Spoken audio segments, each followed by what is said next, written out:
Well, I like to hear you talk about science. I enjoy it because that's where I learn it. Well, I love talking about science, but yes. Well, let me get to because it's something. It's as people might have gathered from my remarks, and it really energized me returning here to the United States. Was this tour in Turkey, and I promised folks in Turkey I would convey a message to you. So I'll just do it here in front of several hundred people.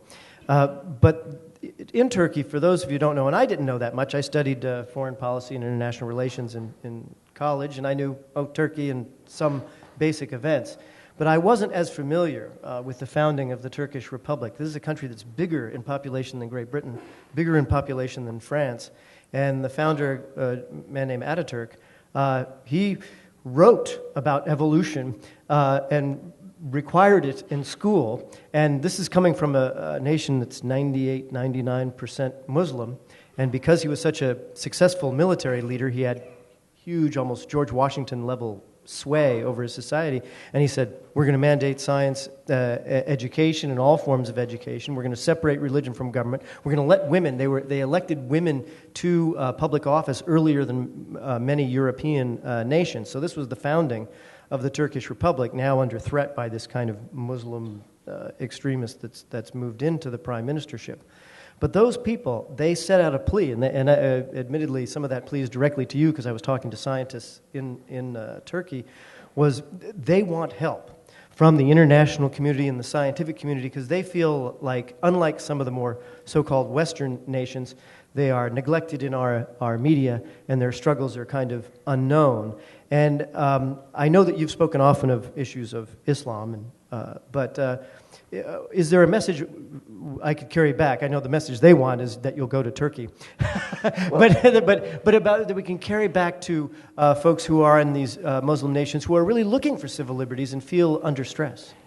I'm aware that Kemal Atatürk was a great secularist and founded the modern state of Turkey on secular principles, famously did so.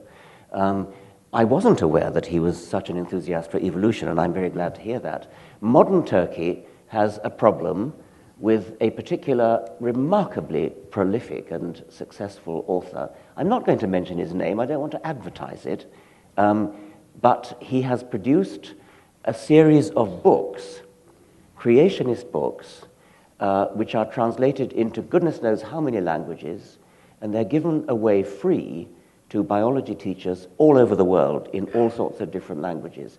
You walk into any biology department, you walk into any the office of any biology teacher, and you will find these thumping great books from Turkey. They're picture books, they're beautifully illustrated. By the way, I rather wonder whether the illustrations are violating copyright. And I know that copyright law is quite stringent on illustrations. So if there's any lawyer here who would like to look into this question, you could ruin this man, which would do the world a hell of a lot of good. The way the books are arranged is beautiful, lavish colors. On the left-hand side, you have a fossil, and on the right-hand side, you have a modern animal. And in all cases, it says, look at this fossil, look at this modern animal, see, they're the same, therefore evolution hasn't happened. Page after page after page, you turn the pages. When you actually look at what these animals are, they're preposterous. I mean, for example, on one of these double pages, the fossil is an eel, the modern animal is a snake. In another case, the fossil animal is a caddisfly in amber. You know that insects can be very beautifully preserved in amber. The modern animal is a tide fly for catching trout, made of feathers. It has a steel hook sticking out of its back end. Page after page of this lavishly, expensively produced book, distributed free to biology teachers around the world, is filled not only with these preposterous mistakes, but the more general mistake of creationism.